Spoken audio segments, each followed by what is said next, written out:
These are the times of broader highways but narrower viewpoints. These are the times where man has gone all the way to the moon and has come back. But he finds it difficult to cross the road and meet the new neighbor. These are the times where man has broken the atom and he has produced tremendous amount of energy. But he finds it difficult to break a prejudice. The list is very long describing the state of affairs of the 21st century man and society, but in short you can say that these are the times where we have much to show in the show window and nothing in the stockroom. We live in this century, and as the theme of your conference, we are into the fourth industrial revolution. I myself, I'm an engineer. I finished my engineering way back in 1991.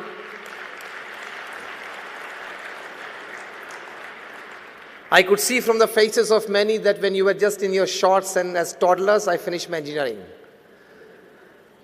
And thereafter I took my Diksha. I'm a saint since 26 years, so I know both the parts of the world and both the parts of life. I come from one of the largest organizations in the world, the BAPS Swami Sanstha. How many of you have been to Akshardham at Delhi or Akshardham at Gandhinagar? Almost all of you. I come from that organization. Such small and big, we have 1,300 campuses in 60 countries of the world. We have a permanent seat in the United Nations as an NGO.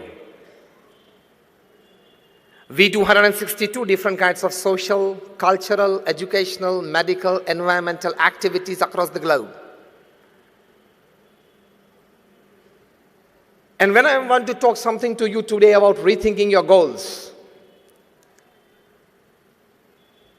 I've personally met and sat at least for half an hour with more than 25,000 families visiting their homes in more than 20 countries and 100 cities around the world. So let us talk something about goals as a smart professional and goals as a great human being. We all sitting here, I think all of us are very clear in our minds that we all want to be smart professionals and great human beings. This combination, isn't it? Give me a yes or no. You want to live a good business life, you want to live a good personal life, you want to live a good social life, you want to live a good family life. Yes or no? So we need to rethink our goals, redesign our goals, and rebuild our lives. Not just for the betterment of our own kind, but for the betterment of the society at large. From my experience of personally meeting and sitting at least for half an hour with more than 25,000 families across caste, creed, color, religion, nationality backgrounds, let me share with you something. First important aspect that everybody needs to accept and really accept from within is that no man is perfect and that no man includes me and I also. Put your eye to a little lower level and you will be in a position to accept the best of thoughts from all directions, to rethink your goals.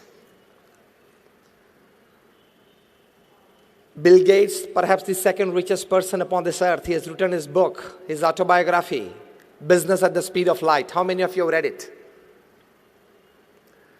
Just 2 or 3 of you. You need to read it. It's as good as attending this conference. He writes in this book how an high school dropout, he himself, Bill Gates, he becomes the richest person upon this earth and a self-made richest person.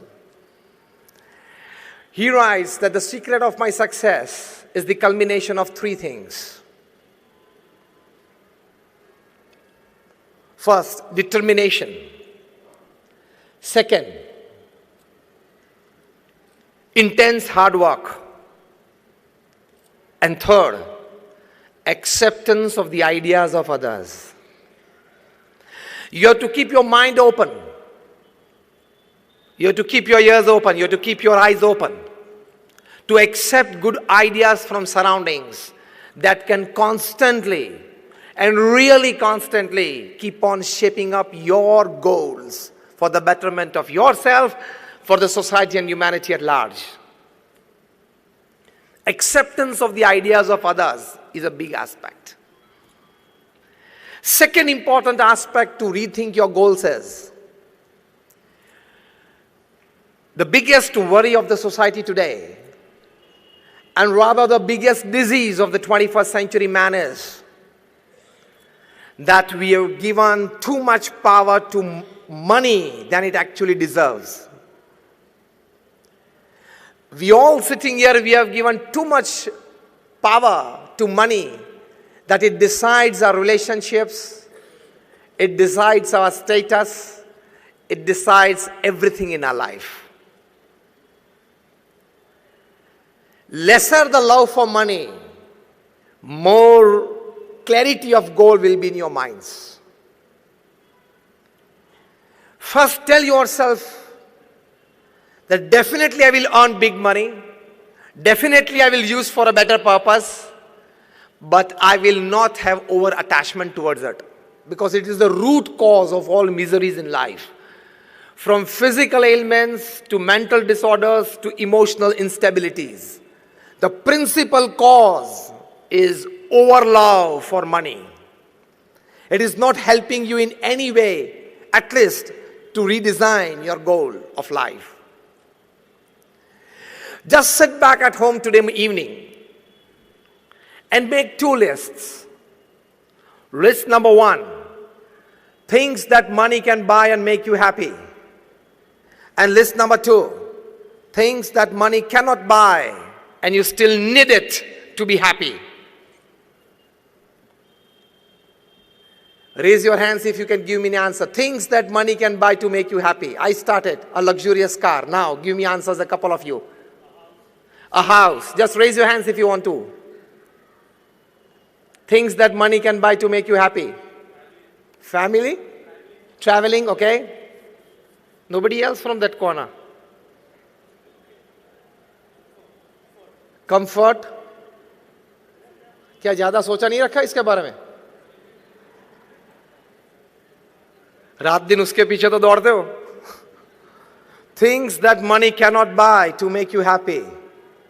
I started. Happiness. Just raise your hands. Peace, love, health.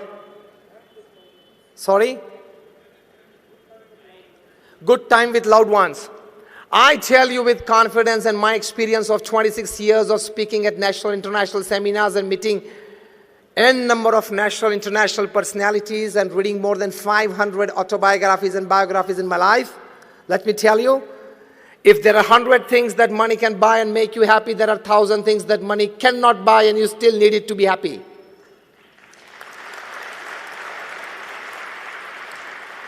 So don't overemphasize the factor called money in your life.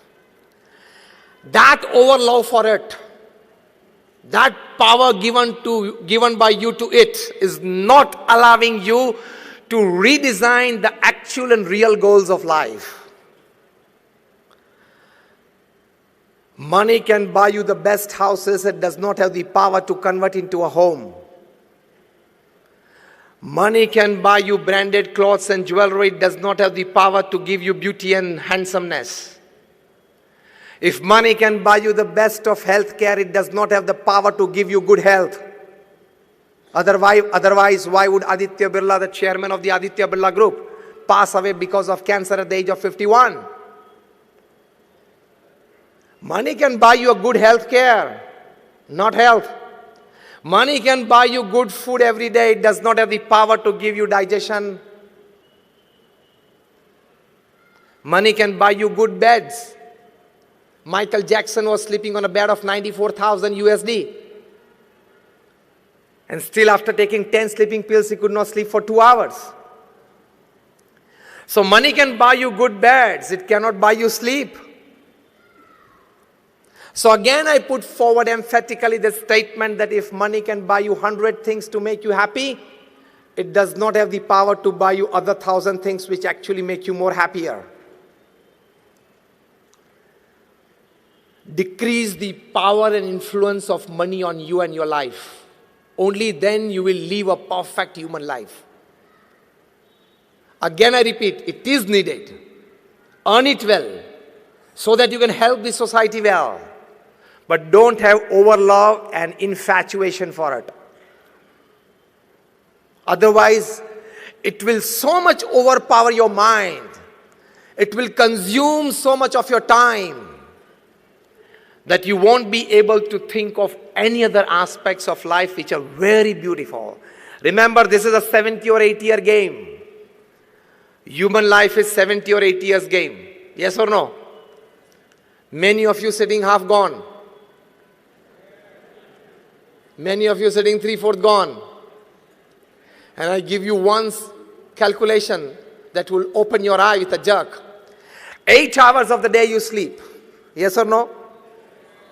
On an average, it will come to 8 hours. When you were a child, you were sleeping 10, 12 hours. When you will be old, you will be sleeping 10, 12 hours. So average will come down to 8 hours a day. 1/3 of the day you are sleeping, isn't it? Out of 24 hours, 8 hours. So 1/3 of the day you sleep. Straight equation, directly proportional. 1/3 of the life you will sleep. So of the 70 years that you live upon this earth, your 23 years are going to be in sleep. You don't know whether you exist or not. Startling, isn't it? So, need to give a proper thinking to life. Money, power, status, fame.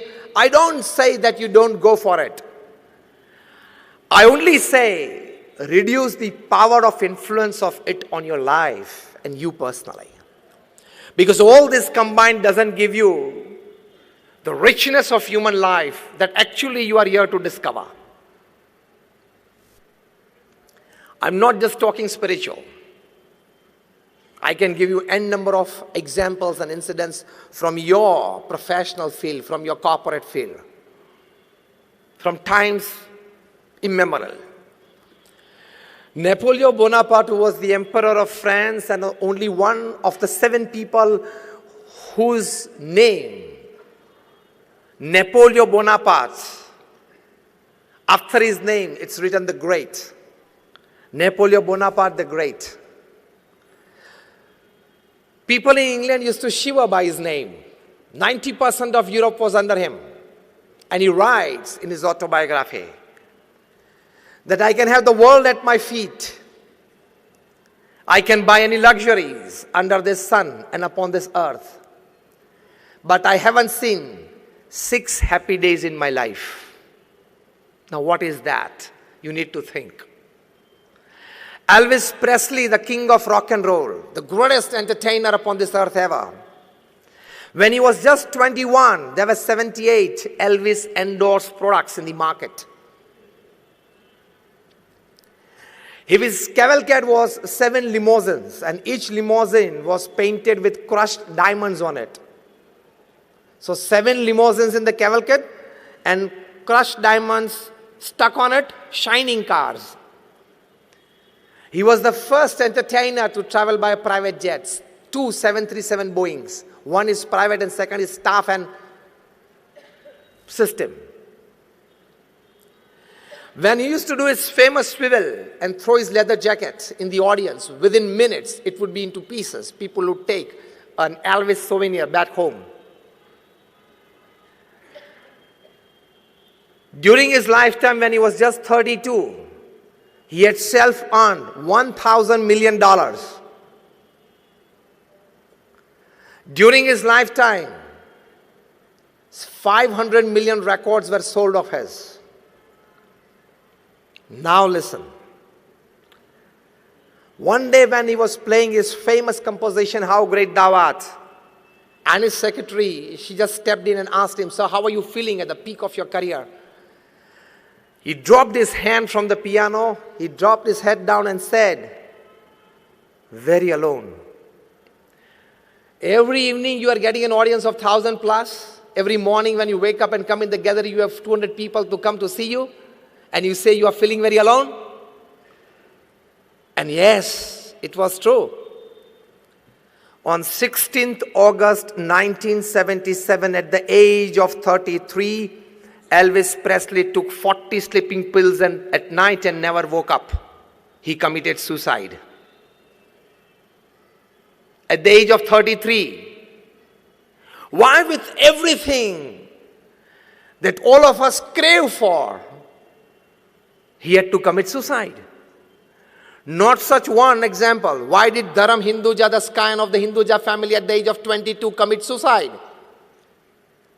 Did he have one Mercedes less? Was he asked not to have one more travel plan? You have to rethink, to redesign your life, rebuild your life. Money, fame, status is not everything in life. Again I say, you definitely go for it because it's a human endeavor, it's a human dignity. But keep a physical mental bar, keep a time bar somewhere, keep a satisfaction bar somewhere so that other good thoughts from all directions enter your mind to make a fascinating, enriching human life. The most important need for the 21st century is to reinvent himself, of the 21st century man. To reinvent himself is the most important need. This is the second aspect to be understood before we start rethinking our goals. Recently a book is published, and the title of the book is What They Don't Teach You at Harvard. I'll give you the gist of it. The book contains that for the full development of yourself and to be very clear in your aims and goals in life, you need the complete development of 3 H in your life. First H is your hand. But when only the hand works, it is labor. Second H is your head. When the hand and the head, they work together, it becomes skill. And the third H is your heart. When the hand, head, and the heart, all 3 work together, it becomes art. Make every act of your life an art. Put your heart fully into it. This is the essence. And here is the start of redefining the goals of human life. Again, the base statement that I put forward at the start of the talk. You need to be a smart professional and a great human being combined. That gives you a balanced, satisfied life.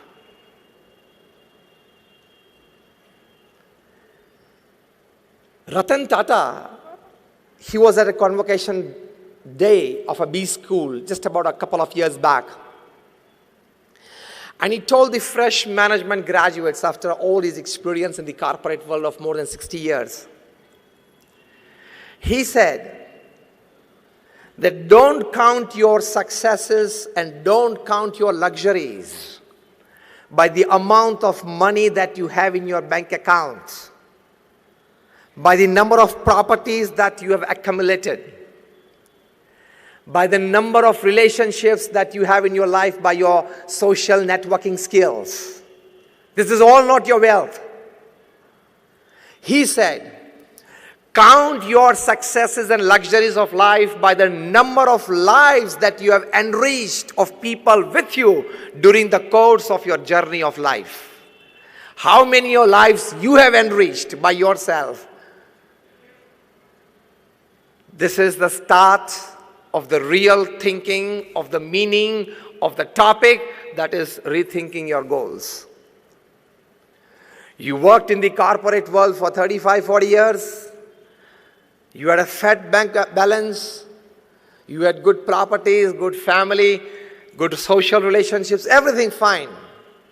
All credits to you for your good earnings in all aspects of life. But how many lives did you enrich?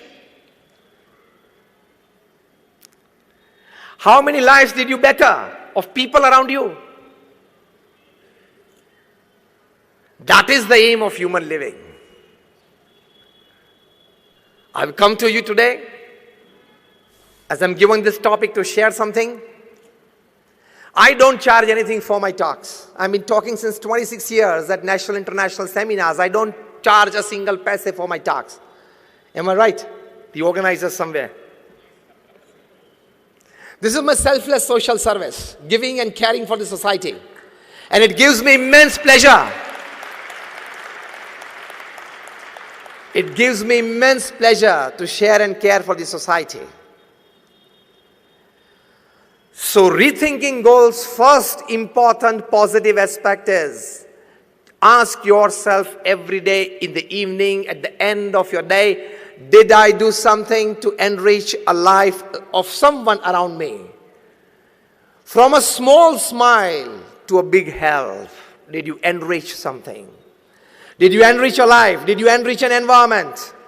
Otherwise, apne liye to pashu bhi jeevan jeete for their own self-interest.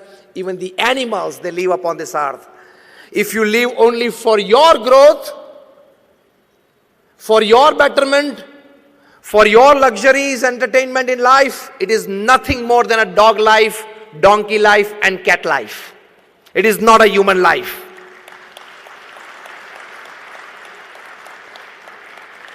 If we all here are destined, and we are fortunate, we are specially blessed, all of us sitting, that we have things, many things, much more extra than an ordinary human being. Isn't it? In all ways of life. Then when you have that, you must spare some part of it, of your resources and time for the betterment of people, enriching people and environment around you. In terms of values, in terms of services, in terms of health, in terms of growth.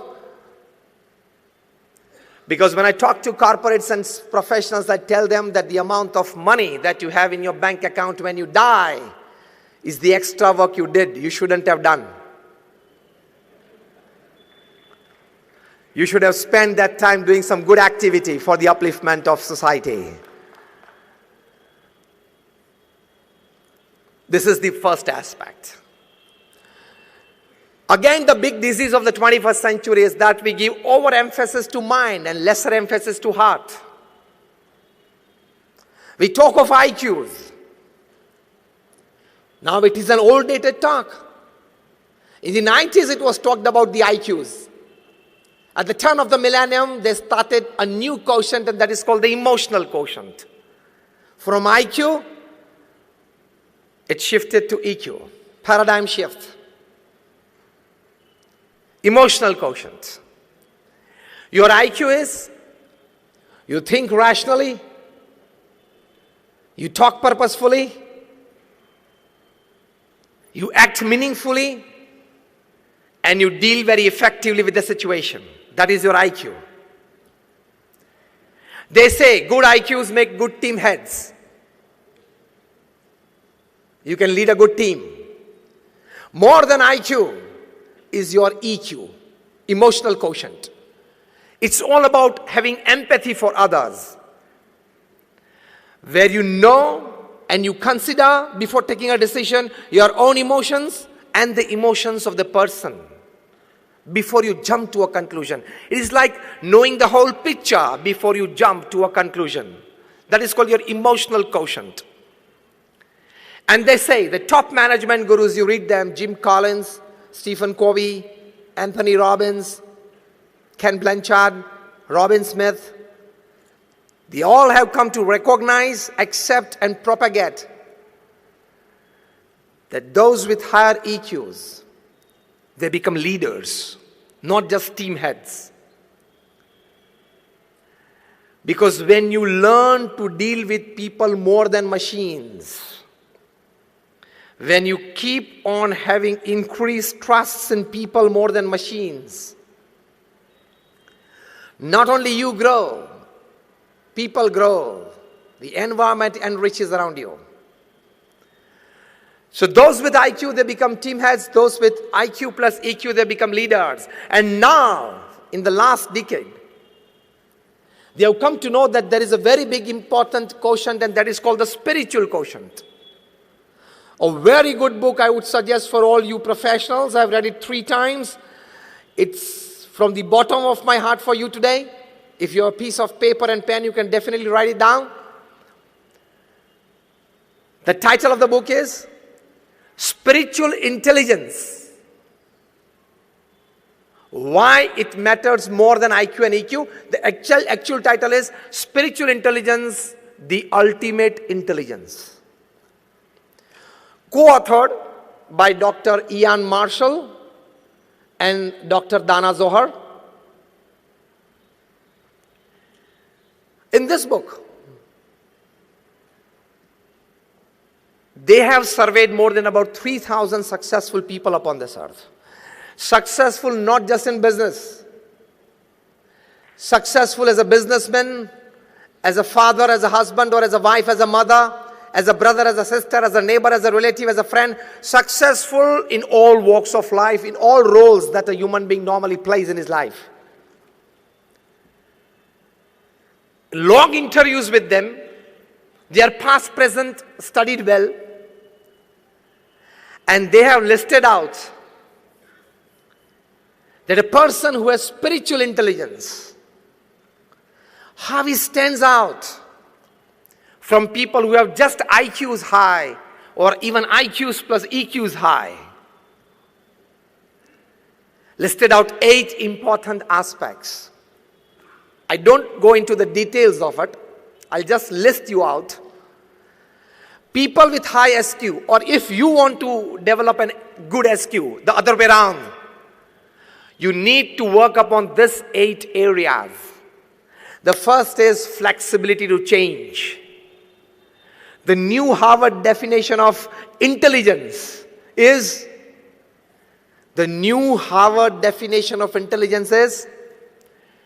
the more quicker you can adapt yourself to a change, you are intelligent. Many of us, we have mathematical intelligence, we are good at numbers, engineering, softwares. Many of them, we have concrete intelligence, we can deal with machines well. Many of us have social intelligence, we can interact with people well. But the best intelligence is flexibility to change. He survives. Second spiritual intelligence aspect is self-awareness. What am I? Where am I? What I'm supposed to do? What I'm talking? What I'm looking at? What I need to talk? Who are the people around me? Absolute self-aware person. He never makes a private or a public mistake. That is spiritual intelligence. Third, an ability to face and use suffering of life. Any suffering in your life, personal life, professional life, social or family life, that is part and parcel of life, isn't it? Because life is a package deal. As you give packages to your employees, life is a package deal from God. As your employees, they like 70% of your package deal and 30% is a compulsion. Even for you people. Your higher-ups giving you a good deal, 70% you like it and 30% is a compulsion. You don't like it, still you are supposed and forced to do it if you want to enjoy that 70%. In the same way, life is a package deal. It has its pluses and minuses. So, if you have or you develop a capacity to face your suffering with a smiling face and then use your suffering for your elevation. Now, this is something very important that I'm telling you. You should develop a neck. Some people have that neck to use their suffering for their own elevation. The top guy in the country, the top gentleman in the country has this neck. Anything thrown at him, he can use it and convert it into a giant vote bank. That is a neck. Anything thrown at him, he can convert it into In your corporate language, a big business. In his language, a big vote bank. That is a knack. An ability to face and use suffering. Fourth, an ability to be inspired by vision. You see something. Actually, we always see. We don't observe much. Here the word see is observe. You see something and you are inspired by it.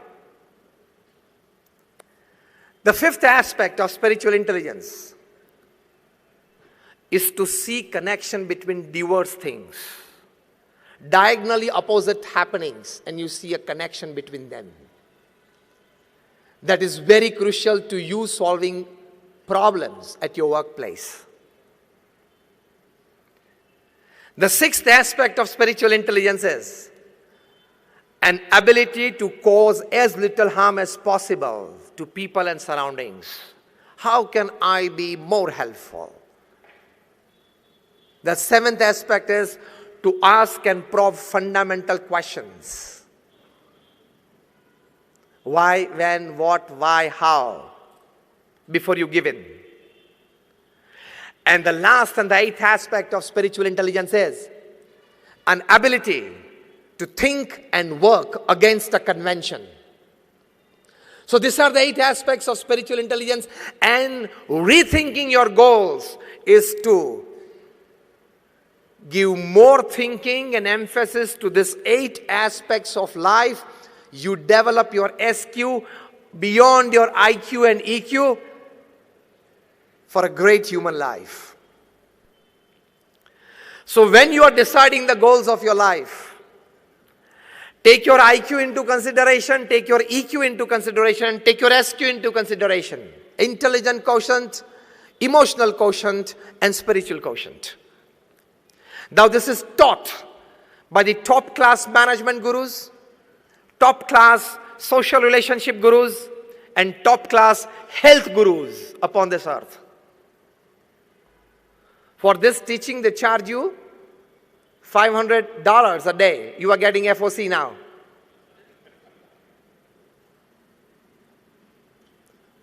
Rethinking your goals in the intelligence sector.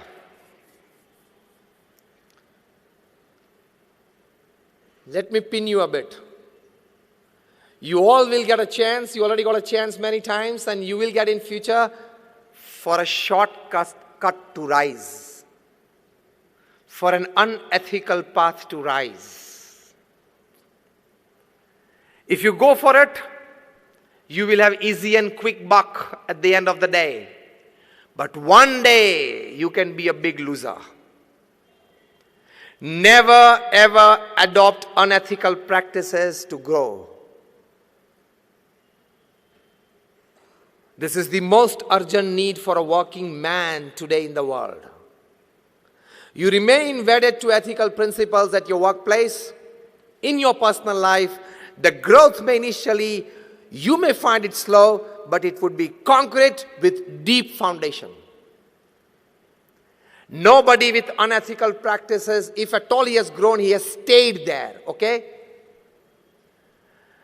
Because I emphatically put forward a statement when talking to the corporate world. I tell them that your intelligence, your academics, your talents, your experience, your backgrounds, your platforms, your support systems can open any gate for you. But only your character can keep that gate open. You lose out on that, and you are anybody. Whoever you are, whatever you are, wherever you are, you can become zero from hero within seconds.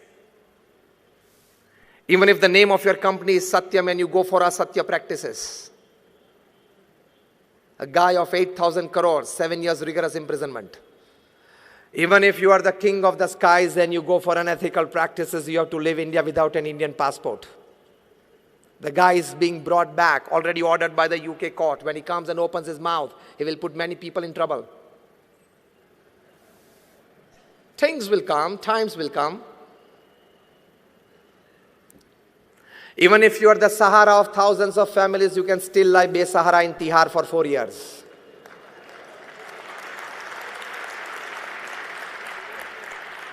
Don't go for unethical practices. Even if you are a spearhead pace attack of India, Indian cricket team, if you go for spot fixing, you can't avoid a life ban on yourself. You're getting me right? Yes or no? So don't tell yourself 20 years of corporate experience, CEO of a 500 crore company, I'm untouchable. Never think that, okay? Never tell yourself holding your handset in your hand and 500 big contacts, 15 ministers, 10 MLAs, 20 MPs, 50 corporate honkos. Nothing can happen to me. I can call at midnight anybody and these people are at my help. Situations will come in your life and you go for unethical practices and caught. None of this list your phone will go through. It can land you in jail. So remain wedded to ethical practices. Rethink your goals. Don't tell yourself, कोई भी परिस्थिति में, anyhow, anyway, I want to be 100 crore company. Not anyhow, anyway, okay? That words keep for yourself, for generating energy from you. Anyhow, anyway, I will do it. That is for your self-inspiration and motivation, not for your behaviors. Got it? Otherwise, you can be in trouble. So even if the best IQ, whatever intelligence you possess, in short, even if you are the chairman of the Madhya Pradesh Electricity Board, because we are sitting here in Indore, even if you are the chairman or even if you are the power minister, I can tell you one line. On a fine Sunday morning when you are sitting with a cup of tea and reading your Sunday newspaper, you can't look at the electric plug, raise your shoulder, raise your, collars, raise it and tell it, okay, I am the electricity board chairman, your distribution is in my hands and this is my finger I'm putting in the plug, okay, take care of it. Being in the electrical distribution field for 35 years and being the chairman of the electric company, you don't have your right to put your finger inside the plug. What happens even if you are the chairman? चिपका देगी, मर जाओगे.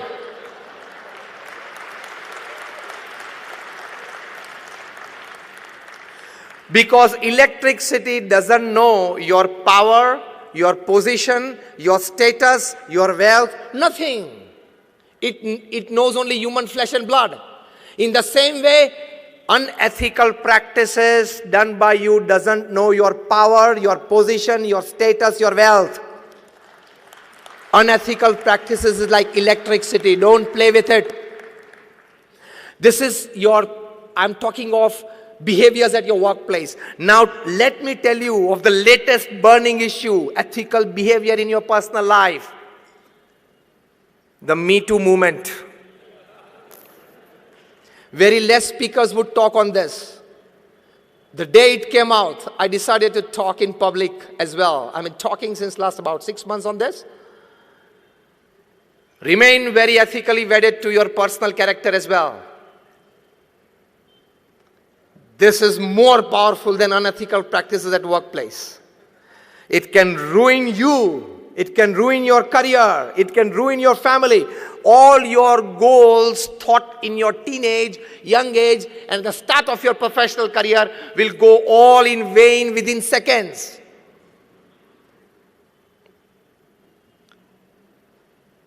Because the earth is round, it doesn't have any corner, so it doesn't have any place to keep your wrongs.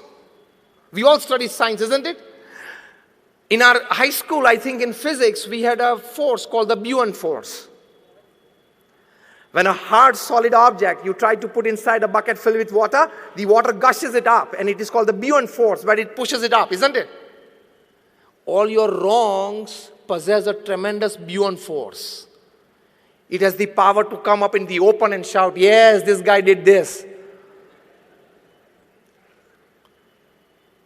Even a central government minister had to put in his papers because of the Me Too movement. From there, to a giant e-platform CEO in Bangalore. They have to put in their papers because of this. And thereafter I say that today it is the Me Too movement. This generation of ours will see a C2 movement. You know what is this C2 movement? Now we are standing into India 4.0. Am I right? The theme of the conference? The new industrial revolution. You are talking of nanotechnology. You are talking of artificial intelligence. These people will design softwares. Because in future, all the cities will come under CCTV, every square inch. Today, London is the only city in the world that every square inch of its public space is under CCTV. It will happen to all the cities in future, in the near future. If somebody complains that this guy or this person looked at me in my, like it was like not comfortable to me, and it is caught on CCTV, then it's difficult to prove that, okay, I just looked at it. It was nothing malignous in it. But then this AI people, nanotechnology people, IT people will develop 20, 25 types of softwares that if they are put on your vision in the iPhone, it will prove that there was something wrong in it. This is the next step of AI that your conference is on. I was sent the email by the organizers where I read it. I just read the mail, rethink, redesign, and rebuild. And there we are in today, revolution, industrial revolution, technological revolution 4.0. This nanotechnology, artificial intelligence, 3D printing, everything is revolutionizing the world. This will reach to that level where your blood will be made in the laboratories. This generation will see that our blood will be made in the laboratories. This generation will see that softwares can prove everything. This generation of ours will see, I'm giving you bigger visions. Our generation today we sitting will see that if there is a murder somewhere, even after 1 hour or 1 day after that, they'll be able to click pictures going there. Figures will be there and they can produce a positive picture that you see today that yes, this is a life that you killed. Pictures will be clicked of people after they have left the venue. 1 hour after that, 1 day after that. This will all come into practice. To stand yourself firm in the midst of this revolution. Definitely you adhere to the revolution.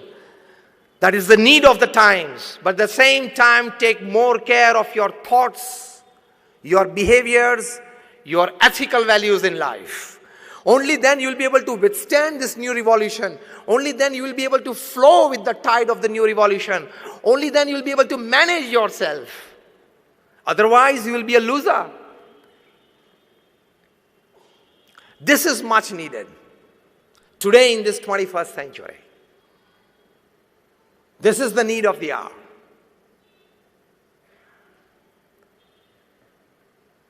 So this is India 4.0. Added value to it is what I'm talking to you. Added enhancement to it, this is what I'm talking to you. If you decide to grow, basically there is a misconception among us. You increase the turnover of your company, and people also tell you, you also start feeling that I have started becoming successful. Isn't it? Yes or no? No. There is a big difference between growth, progress, and success. If you increase the turnover of your company from 50 crores to 100, from 100 to 500 crores, it is called growth. It is not success. Let me redefine you the definition of success. Increasing your materialistic possessions in all ways is your growth. That growth, if it is aided by ethics, ethic means discipline, means honesty, means norms, it is called progress. So growth plus ethics is progress. And that progress plus humanity, morality, and spirituality is called success. So again I tell you, your turnover increased from 100 to 500 crores. You are not successful. You have just grown.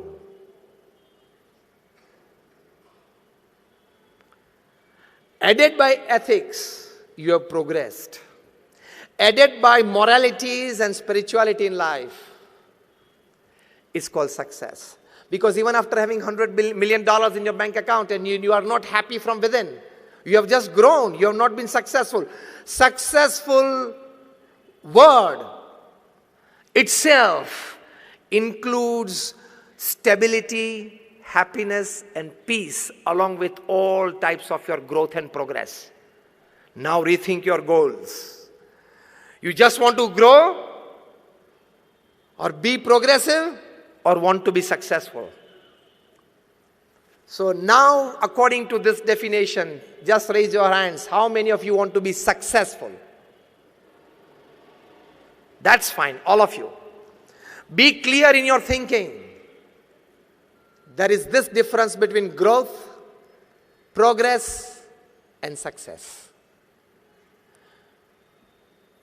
Be very clear about it. Only then you will be able to rethink your goals and redesign your path to rebuild yourself. Let me talk to you about a person whom I have seen so closely for 30 years, observed every act of his life, very closely saw every deed of his life. Pramukh Swami Maharaj, the creator of Akshardham, which you have all been to. In his life, during his lifetime, the intense hard work that he did selflessly for the upliftment of people in all walks of life. He traveled to 18,000 villages in 60 countries of the world, selflessly to uplift people, to de-addict them, to culture them, to tell them that you must send your kids to school, into deep Adivasi, SC, ST areas of the country and elsewhere. People used to write him for their personal family issues. Such more than 7.5 lakh letters he read and answered in his lifetime at an unbelievable average of reading and answering more than 70 letters a day without a Sunday for 45 years. Not just blessings, a clear cut, do this or not. If you go back Monday morning to your office, anywhere where you come from all over the country, and you open your mailbox and you find like about 15 mails, 20 mails to answer before lunchtime, what would you feel? My goodness, first half gone. Pramukh Swami Maharaj answered 70 letters a day without a Sunday for 45 years. He met more than 500 people a day, personal audience to them, listening to their issues and guiding them well. He has been to Akshardham, such 1,300 campuses he single-handedly built and administered in 60 countries of the world. You all sitting here, you are handling one house, one family, one office, that is a manufacturing unit, one manufacturing unit, maybe a trustee or a patron somewhere in a couple of institutes, and by the end of the day, by the evening, you go mad. Isn't it? He single-handedly erected and administered well more than 100 hospitals, schools, hostels and colleges. You go on number 8 National Highway from Abu to Mumbai, every 50 kilometers you will find our institute. He personally visited more than 3.5 lakh homes, offices, shops and factories. Imagine. And I tell you, when it comes to NGO working, corporate working is easier than NGO working. If you are going in an NGO to this class.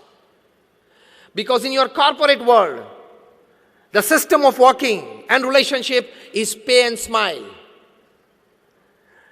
Your pay is liked by your employee, and so there is a smile on his face. And your employee's work, you like it, so there is a smile on your face. So you are paying him in money, he is paying you in work.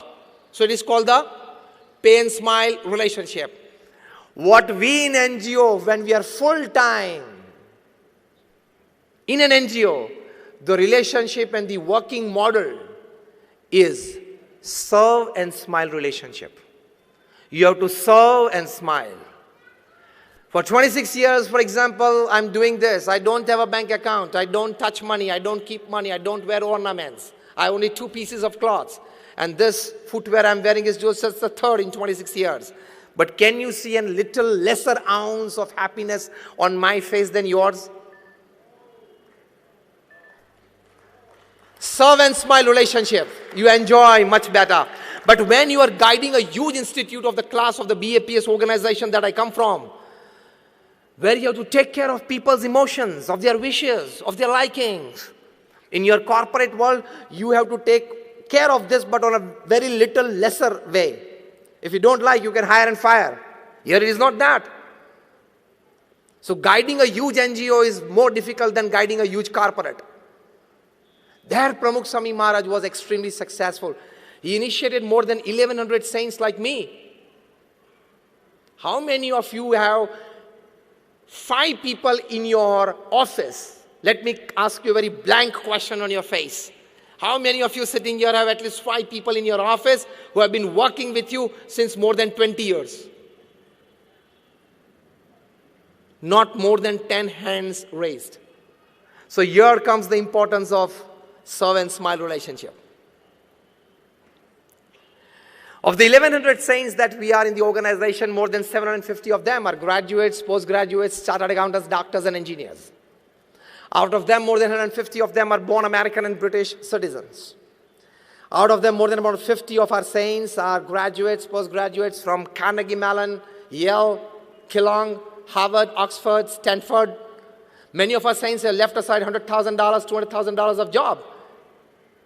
So Pramukh Swami Maharaj was successful in initiating young cultured mind into mainstream social service, mainstream spirituality. There is a huge success.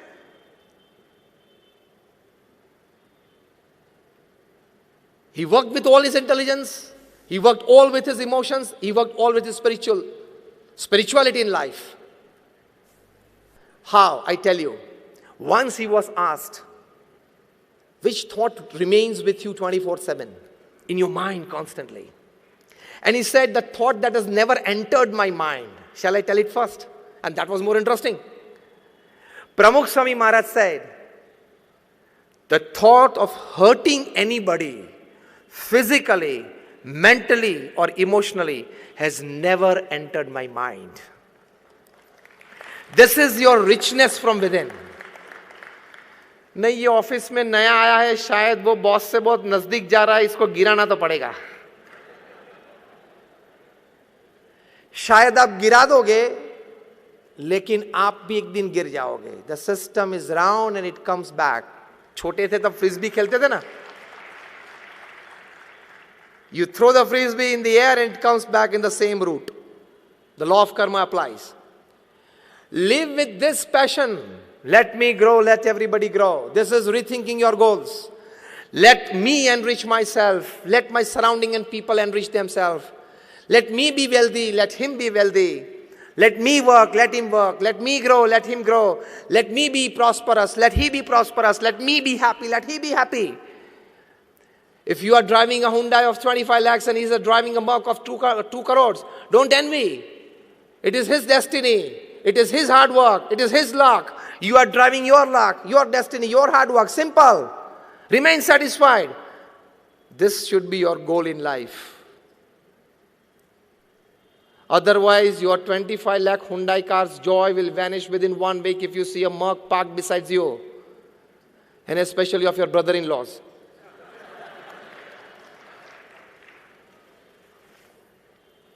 Rethinking your goals is this. Materialistic possessions are not everything in life.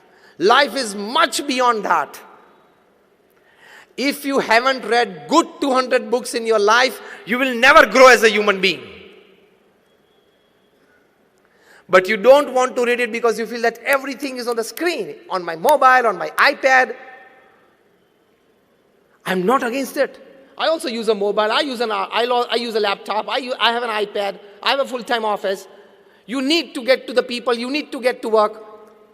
But Don't become a slave of it. Today, in this India 4.0, when you have your theme, rethink, redesign, rebuild, let me tell you, be tech savvy, but don't be tech slavey. You got this? Be tech savvy. I'm also tech savvy. To make your work better. But don't be tech slavey. Don't open your mobiles and keep it on till 11 p.m. and 12 midnight, which you normally do. Tell me a good yes or no. You do it. Why? Because I think you owe all the responsibilities of your profession, isn't it? Do you think that you know too much about 2G, 3G, 4G, the call scam and everything? That someday at 11:30 p.m. you may get a call from the PMO to make you a member of the Joint Parliamentary Committee and you don't accept that phone because you have gone to sleep, and then it's a big non-service to the country. Are you expecting a call from Narendra Modi at 11:30 p.m. so you are keeping your phone on? These gadgets are made to serve you. The reverse has happened. We have become the slaves of these gadgets. For no reason, consciously or unconsciously, every third minute your hand touches the mobile. If it doesn't touch, you become discharged. Knowingly or unknowingly, you have to touch something. And every third minute you get your mobile out from your pocket. Is there something? Then are you a celebrity? That every third minute you have to check your social media, your Instagram, how many followers, your FB. Somebody asked me, Swami, are you on Facebook? I said, no, I face the book.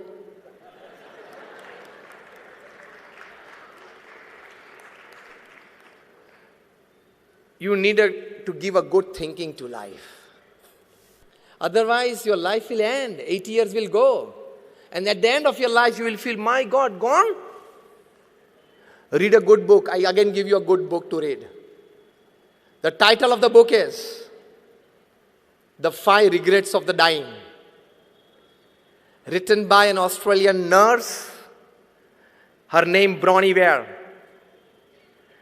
This book remained the bestseller in the New York Times list for 64 weeks. In itself, it's a world record.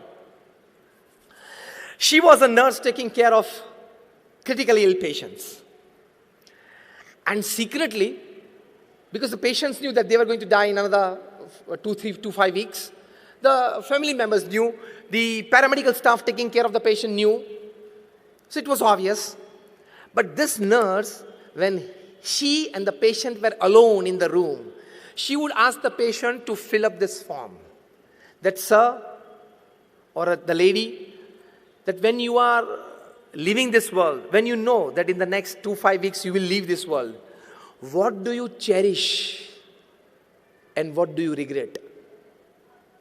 From an ordinary carpenter to a CEO, to a family business owner, whole range of people have responded. She started a blog that became famous. She was advised to write a book. She wrote a book which became famous. The book made her a millionaire. The title of the book is 5 Regrets of the Dying, in which she writes that all this more than 1,000 range of people who responded to me, they had these 5 regrets in common at the end of their life. Again, I repeat, from an ordinary carpenter to a CEO to a family business owner. The first regret they had, why upon earth did I work so much like a donkey? The first regret. And you all say, no, I want to put 10 hours of work, 12 hours of work, 14 hours of, until I become a 100 crore company, I will put 15 hours a day. Foolishness. You have not understood life. You don't know what is the goal of life. Mukesh Ambani is not drinking curry in the evening made up of liquid gold, okay? You got it? He is also drinking curry made up of buttermilk that you and me eat, and what you will eat in the evening, dinner. He is not chewing gold biscuits, okay? Glucose, like you and me. As simple as that. And the amount of joy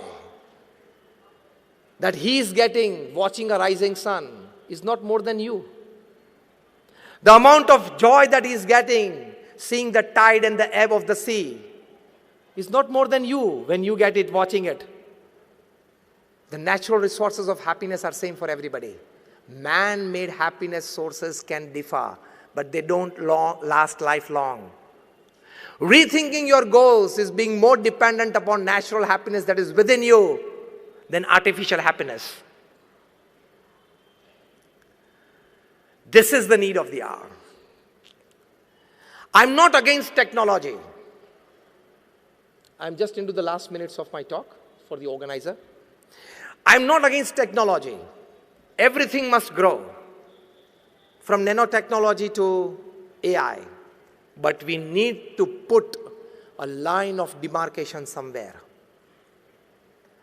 More of technology, at the same time, it has one cruel thing that it carries with it, more of crime. When Werner von Braun, he invented the rockets that could send satellites into space. At the end of his life, he writes in his autobiography, I'm putting him in not just word to word, but letter to letter.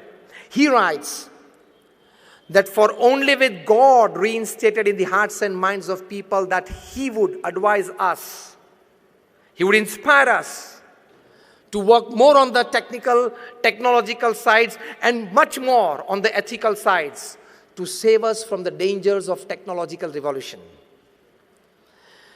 I'm not against artificial intelligence, but we will have to put a bar somewhere. Otherwise, it will snatch away many level 3, level 4 jobs. And this level 3, level 4 job people, they don't have alternates to earn. They have only one skill or one type of thinking, or they know only one work sphere. And when that job is taken away by artificial intelligence, he will have no option but to commit a crime, to fill his stomach and the stomach of his family members. Again, I repeat, I'm not against it.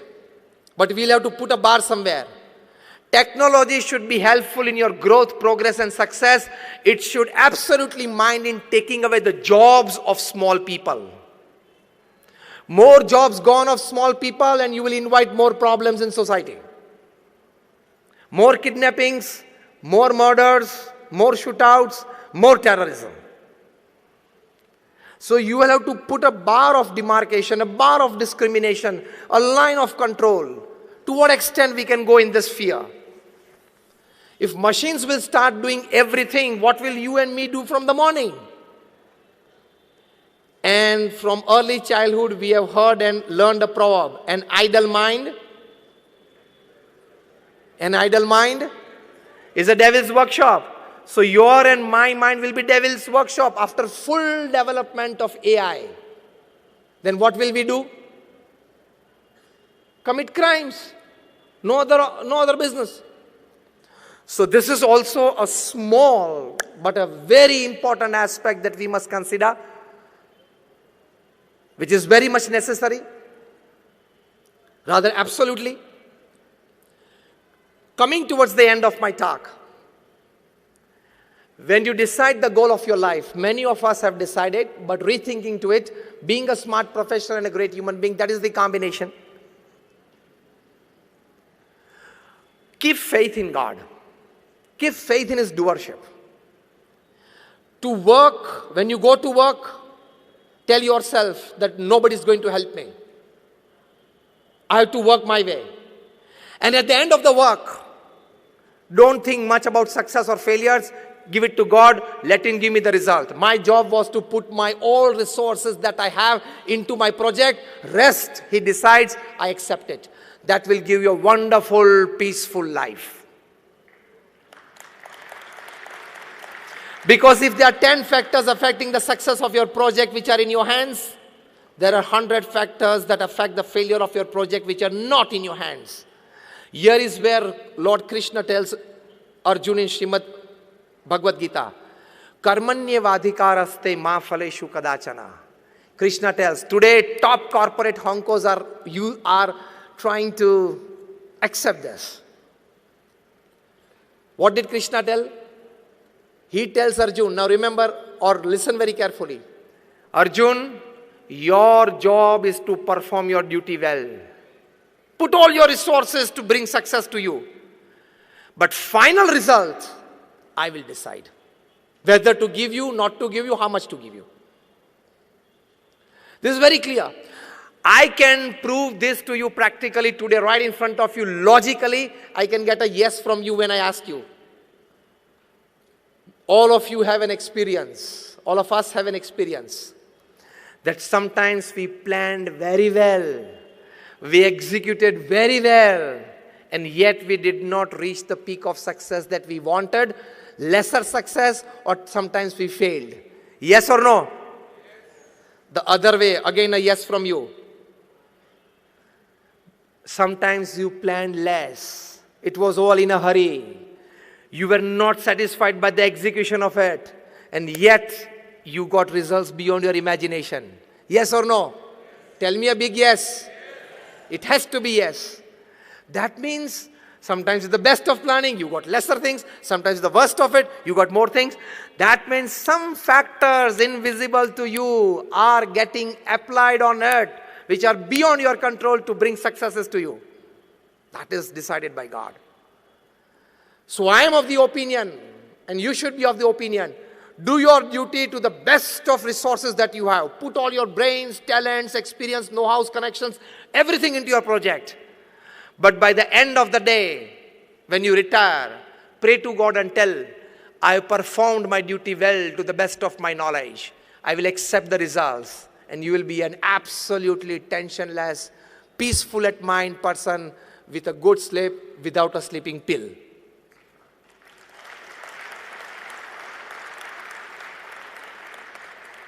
This is how Pramukh Swami Maharaj worked. When Nattubai Patel, the general manager of the Alicor Engineering Company, he asked Pramukh Swami, I have seen you in all the activities of the day. Because to lead such a huge organization, he was the president for 65 years. I've never seen a wrinkle of tension, of depression, of tiredness, of agony ever on your face. How? Pramukh Swami said, in the morning we pray to God and accept all the work of the day that I have to do.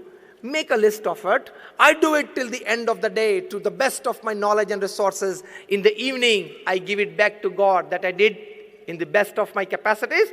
Now whatever results you decide, I will accept it. Tension comes and your goals break and you're not able to give a good thinking to life because this goal I've set up with all my thinking, all my meetings, all my planning, all my executions. Why did it not happen? This is the problem with you all. But accept it. Just ask yourself, did I put all my resources into it? Yes. Then don't worry. Things that you can change, change it and be happy. Things that you cannot change, accept it but be happy. This is the thinking of goal of your life.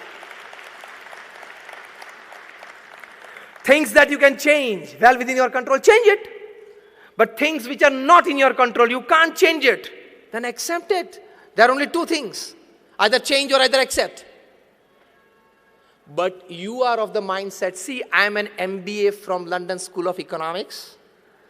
I am being told by my professors that you can do anything you think. You can carry out any project successfully that you design. Why is this not happening? That professor teaching you at LSE is all theory and now this is practical. You can't learn horse riding in library and go on the horse on the first day without a trainer. But our mindset is such that when I have all the capabilities, it must happen. Am I touching the point exactly in your mind?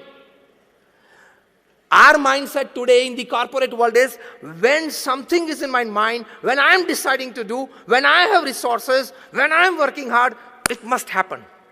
This is wrong. Absolutely wrong. Go for a big try, but accept at the end of the day to remain stable, to maintain the emotional equilibrium. But then we want to poke our nose everywhere. We are so intelligent that we have knowledge of all the fields.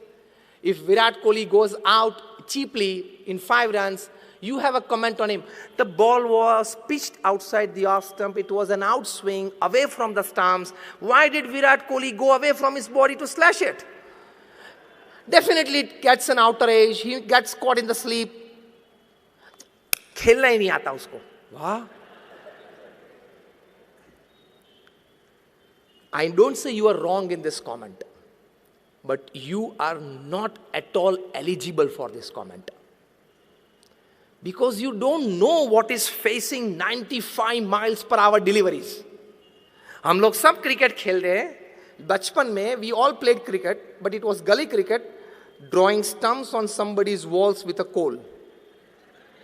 And you are commenting about him. You know what is 95, 98 miles per hour deliveries, and they cut on both the sides 2 feet after pitching. Virat Kohli or anybody, any batsman, he has 40th part of a second to judge what to do with this. They don't have big times like you to sit in offices for 2 hours of meetings that you decide a project what to do with this.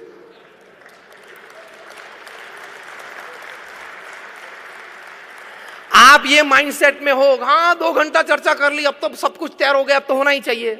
He doesn't have that. He doesn't have everything on paper. Every delivery is a new one. He has 40th part of a second to judge what to do with this delivery. And a small mistake and he's gone. And the whole country is up.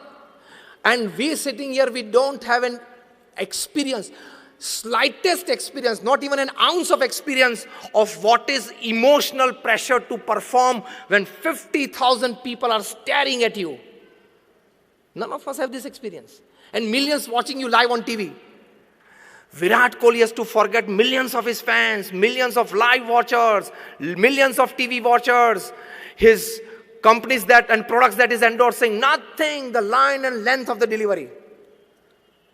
When I talk to students, I tell them the amount of energy that Virat Kohli uses in one day, if he plays the whole day in his concentration, is the amount of energy that a 12th standard student uses in last 3 months of his preparation of exam. Tremendous energy and concentration. And you start commenting about him. Rethinking of your goals. Remain restricted to yourself. Go deep in your field.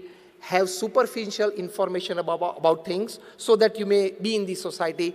Go deep in your field and enjoy your life. You are all here, and me too, are least concerned why Trump won over Hillary in Philadelphia, in Florida, in California. We must only know that he won against Hillary and he is now the president of US. Philadelphia में ये issue था, Florida में ये था. Why are you concerned sitting here in Indore? You open up page 3 in the morning. You are a fool. Why are you opening it? Why do you want to go deep into people's lives? I tell you, you people sitting here know more about Hollywood, Bollywood stars than your children.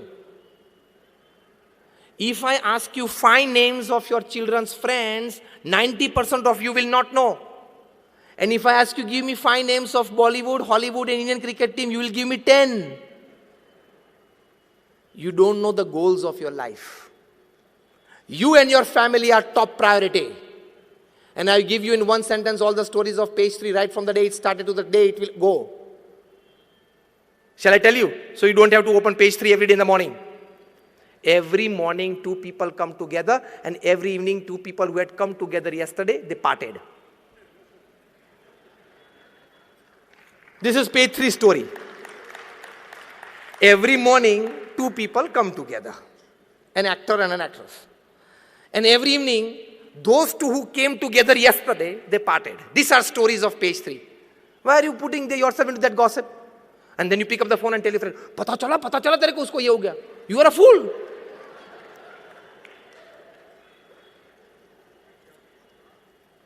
You discuss people, you are a cheap mind.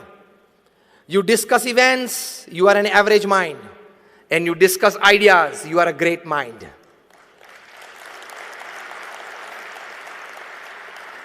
Now check your category.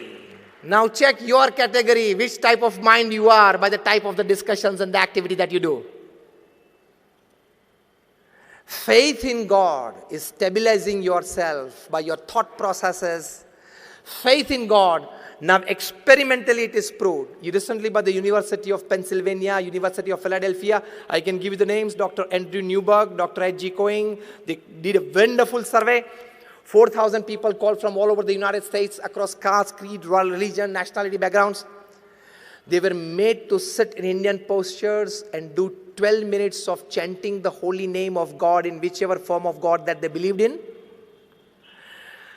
Before that, their MRIs and mind mappings were done by special psychoneuro softwares.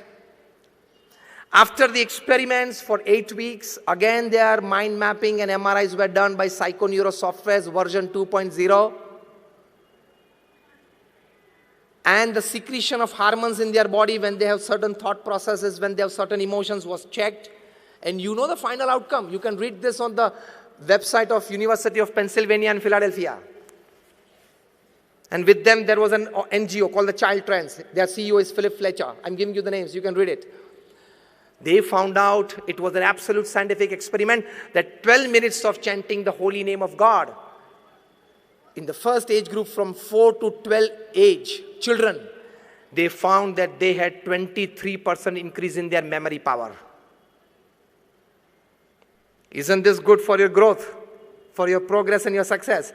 In the age group of 12 to 22, teenagers and youngsters, 12 minutes of chanting the holy name, they found at the university, these two scientists by their psychoneuro softwares, that they had 15 to 18% increase in their willpower and confidence.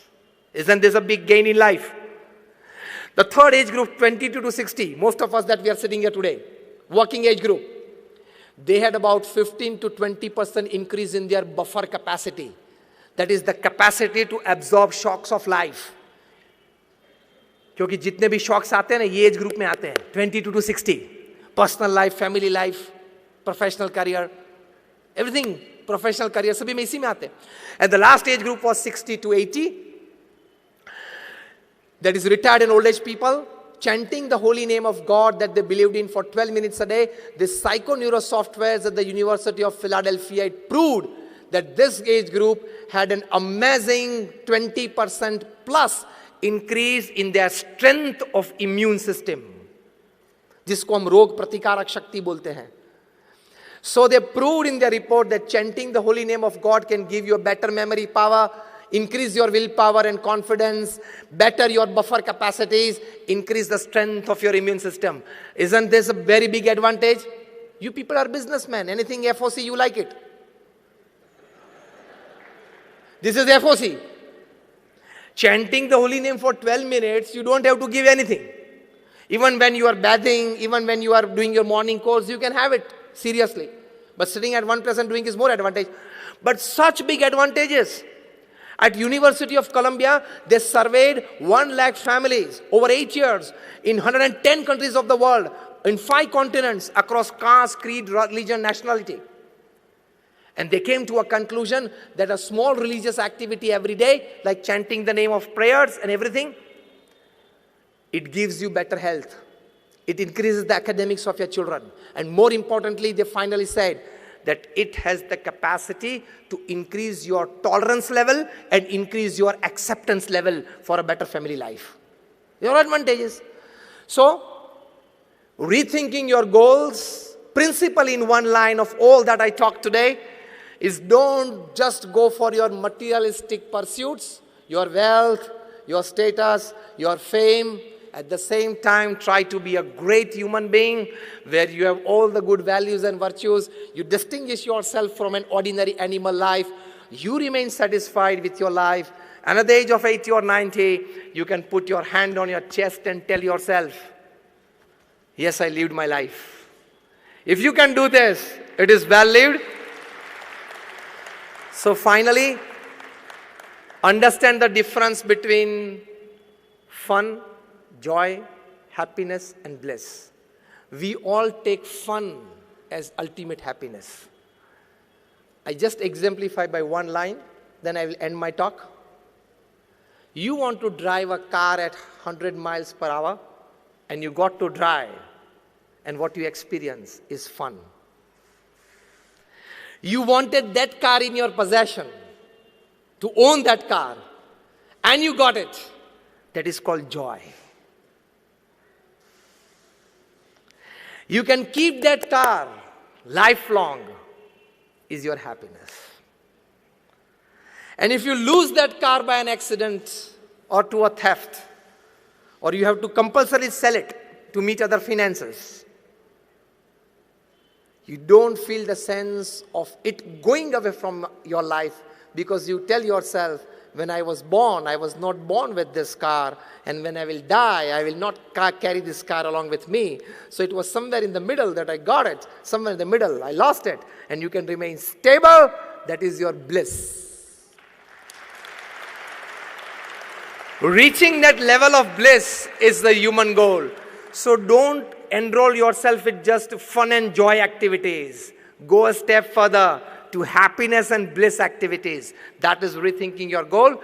My all prayers for all of you. Thank you for patiently listening to me.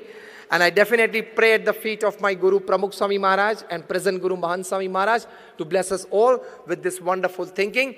May we all better our own lives. May we all sitting here become one small factor in developing, enriching the lives of people around you, thus enriching the environment. And we just not want to leave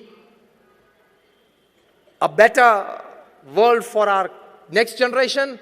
We want to leave a much, much better enriched environment for our next generation. My all prayers for all of you. Thank you very much.